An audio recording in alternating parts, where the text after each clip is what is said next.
Bonjour, bienvenue dans votre guidance de la semaine du 16 juin. Face à vos trois cartes, je vous laisse choisir la carte qui vous inspire le plus. Première carte, le quartz rose, le lien. Vous êtes un fil de la grande toile de la vie. Vos pensées, vos émotions et vos actions sont indispensables à ce tout dont vous faites partie. Cette carte vous invite à revenir au monde qui nous entoure et à honorer la place que vous occupez. Réfléchissez au rôle que vous jouez dans la grande chaîne de l'existence. Vous rendez-vous compte que chaque personne que vous croisez est acteur de sa propre vie, mais aussi d'une partie de la vôtre. Assumez vos responsabilités, engagez-vous, honorez la place qui est la vôtre.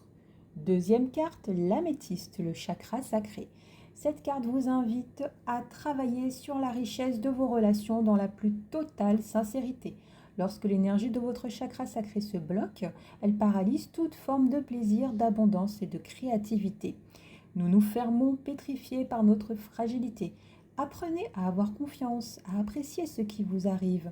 Lorsque votre chakra sacré se bloque, des désirs insatiables nous submergent. Pourtant, quand tout se passe bien, nous arrivons à surfer sur les hauts et les bas de l'existence.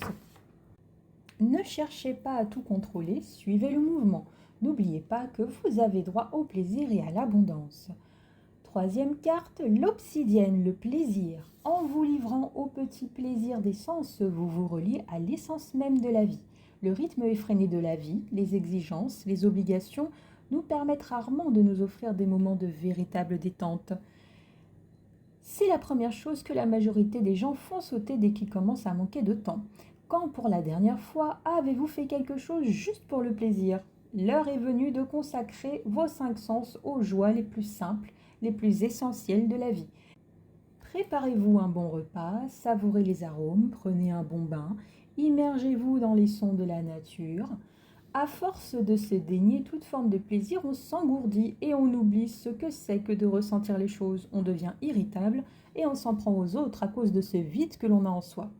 Mais à contrario, si on se permet tout et n'importe quoi, perpétuellement à la recherche de quelque chose qui satisfasse notre sensualité, on risque de ne plus trouver de plaisir ou de verser dans la dépendance.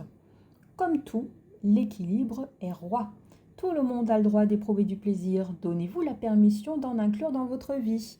Lancez-vous cet ultimatum. Il en va de votre équilibre. Vous n'avez pas le choix. Je vous embrasse. Très belle semaine à tous.